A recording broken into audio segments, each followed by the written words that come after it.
यह है दिल्ली की नवजीवन कॉलोनी और आज हम इस कॉलोनी के बारे में बात करेंगे। क्यों? पर इस कॉलोनी में ऐसा क्या है? ये मैं नहीं बताऊंगा, ये बताएंगे ये लोग। मैं ये कोशिश करती हूँ कि मेरी कॉलोनी में फूड वेस्ट ना हो और जितना भी फूड वेस्ट हो वो सब का सब कंपोस्ट में कन्वर्ट हो। मैं इंश्योर करती हूँ कि हमारी कॉलोनी में कोई भी पुराने कपड़े फेंके नहीं, बल्कि इन प्री लव्ड क्लोथ्स को नीडी लोगों के पास पहुँचाया जा सके। मैं अपनी कॉलोनी के वाटर को वेस्ट होने से बचाता हूँ और वाटर वेस्ट हार्वेस्टिंग पिट्स को फंक्शनल रखता हूँ। मेरा काम ये सुनिश्चित करना है कि कोई भी वेस्ट ना जाए, बल्कि हम तो रेजिडेंट्स को इस बात पर जोर देते हैं कि सूखे और गीले कचरे को घर में ही अलग कर लिया जाए। मैं ये ध्यान देती हूँ कि हमारे गार्डन का जो वेस्ट निकलता है वो कहीं सड़क पे ना फेंका जाए, उसको हम लोग ढंग से संभाल लेते हैं।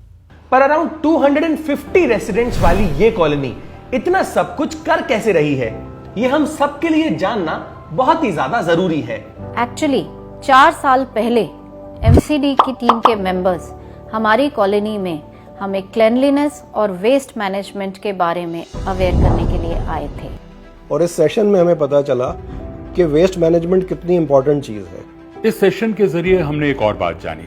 पर्यावरण संरक्षण के लिए जरूरी नहीं कि आप अपनी रोजमर्रा की जिंदगी में बड़े बड़े बदलाव लाएं, बल्कि आप तो छोटे छोटे बदलावों को अपनाकर अपनी रोजमर्रा की जिंदगी में परिवर्तन ला सकते हैं, समाज में एक नया संदेश दे सकते हैं। तो इस कॉलोनी के कुछ लोगों ने डिसाइड किया कि वो अपनी कॉलोनी को जीरो वेस्ट कॉलोनी बनाएंगे, पर ये इतना आसान नहीं था।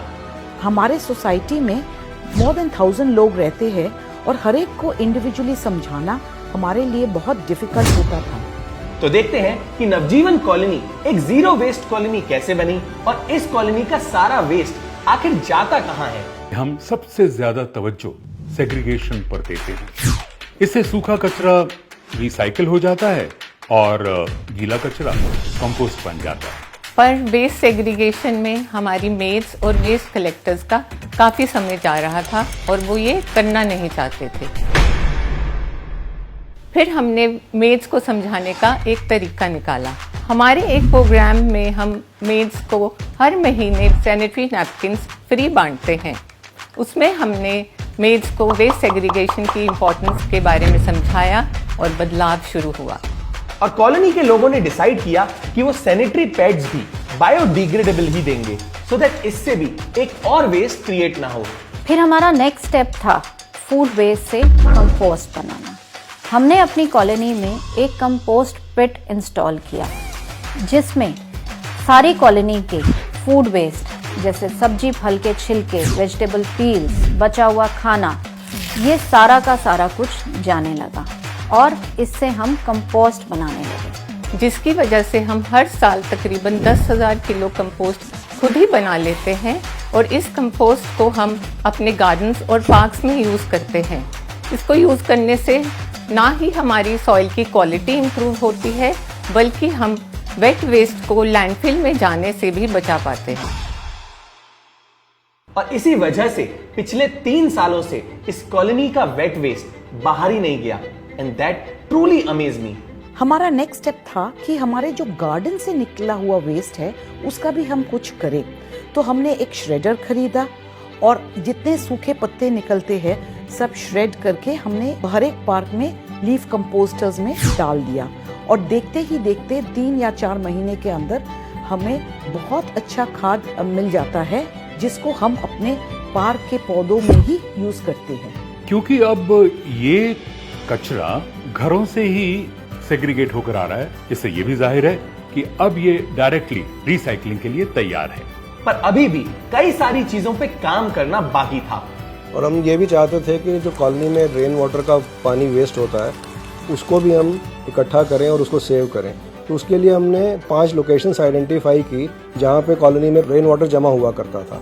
तो हमने 5 वाटर हार्वेस्टिंग पिट्स बनाई और पानी को चैनलाइज किया, जिससे कि ग्राउंड वाटर जो है वो रिचार्ज होने लग गया। अभी हम 3 वाटर हार्वेस्टिंग पिट्स और बना रहे हैं। साथ ही हमने अपने घरों के नलकों में एरेटर्स फिक्स कराए हैं सो दैट वाटर का फ्लो कम हो जाए और पानी को हम एफिशिएंटली यूज कर सकें। ये सब करने के बाद हमने अगला स्टेप ये लिया कि हम फैब्रिक वेस्ट पे भी ध्यान देंगे। इसलिए हर 2-3 हफ्ते में हम अपनी कॉलोनी में क्लॉथ डोनेशन ड्राइव करते हैं, जिसमें लोग अपने प्री लव्ड क्लोथ्स डोनेट करते हैं। इससे ये कपड़े वेस्ट नहीं होते और नीडी लोगों के काम आ जाते हैं। इतना ही नहीं, हमारे कॉलोनी में काफ़ी लोग बायो एंजाइम अपने घरों में खुद बना लेते हैं। ये बनाना बहुत आसान है। सब्जी के छिलके या खट्टा किसी फलों के छिलके से बहुत आसानी से बनता है।